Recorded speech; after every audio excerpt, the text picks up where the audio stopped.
This month in America, we celebrate one of my favourite holidays, Thanksgiving. It is a day to count our blessings and give thanks for all the goodness in our life.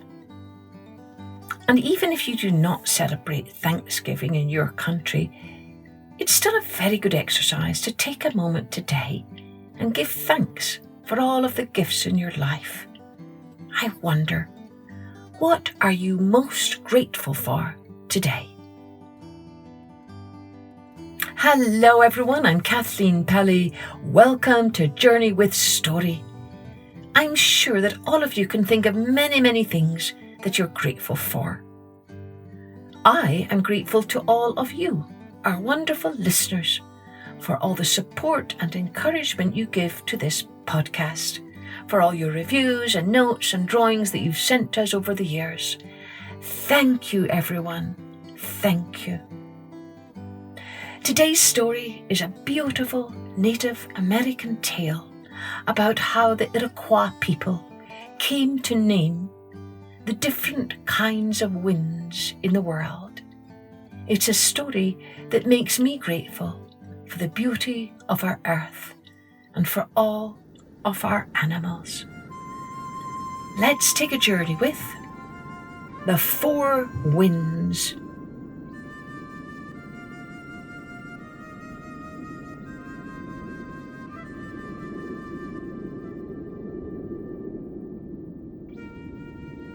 The master of the winds lived in a great blue wigwam, high in the sky.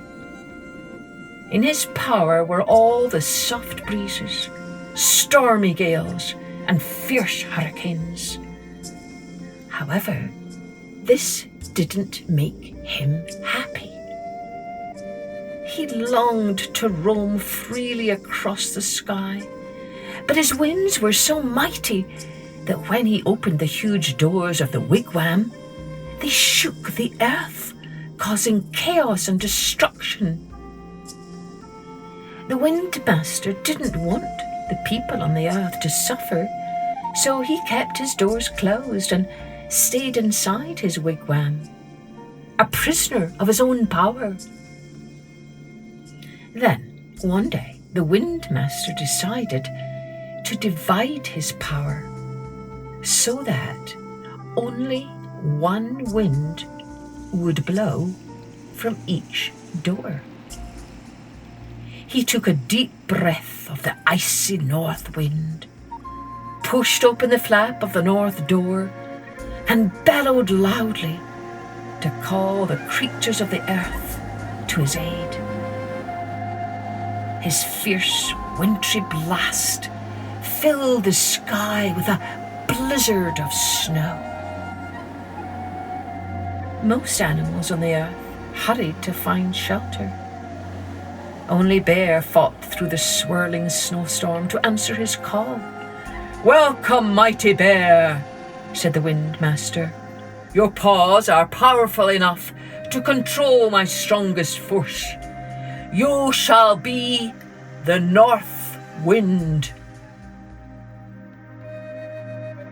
Then the Windmaster placed a collar of elk hide around Bear's neck and tethered him to the north door of the wigwam. The Windmaster took another deep breath and called from the west door. A shrieking wind flew out and raced around the earth, brewing up dark clouds and stirring the animals to fight among themselves. Howls and screams filled the air.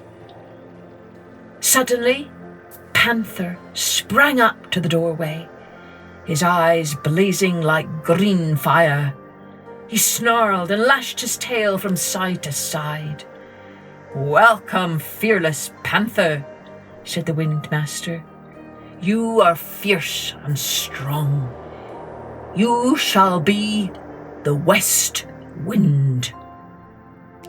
Then he placed a collar of buffalo hide around Panther's neck and tethered him to the west door of the wigwam.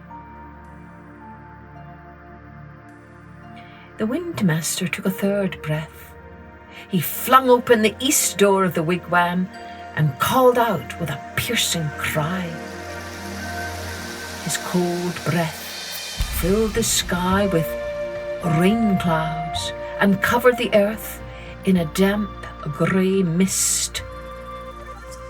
After a moment, there was a tramping of heavy hooves, and out of the gloom appeared giant moose, bearing his magnificent antlers. "Welcome, mighty moose," said the Windmaster.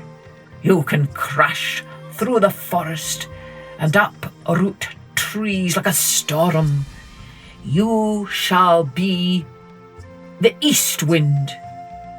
Then he placed a collar of green sinews around Moose's neck and tethered him to the east door of the wigwam. Lastly, the Windmaster took a fourth breath and called gently from the south door. His warm breeze stirred clouds of butterflies, and the wigwam was filled with the scent of flowers. Spotted Fawn crept in shyly at the door, trembling on her slender legs. "Welcome, graceful Fawn," said the Windmaster. "Your soft step and tender beauty is loved by all. You shall be the South Wind." He wove a collar of fragrant blossoms to place around Fawn's neck and tethered her with a garland of vines to the south door of the great blue wigwam. From that day, the Master of the Winds could leave his wigwam and roam wherever he pleased. If people felt the north wind shake the elm bark that covered their lodges, they exclaimed, "Ha! The bear growls!" If a sharp wind cried from the west, mothers told their children, "Hear the panther whine." When hunters felt the bite of the east wind on the trail, they muttered, "Now the moose breathes hard." And whenever the soft wind softly rustled the pine trees, people whispered to one another, "Listen, the little fawn is greeting her mother."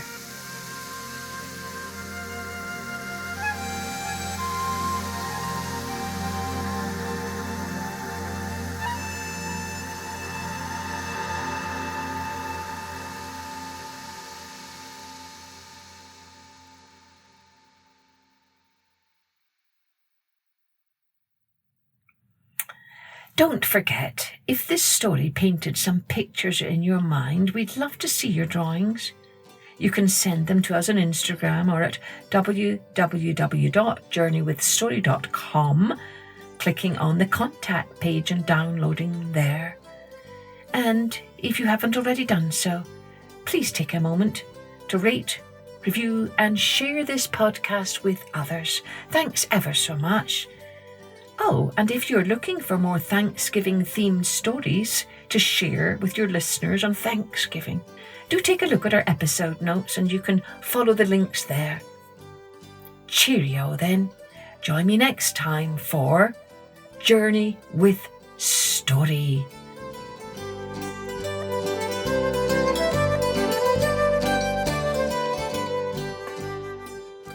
Music and post-production was by Colette Jonas.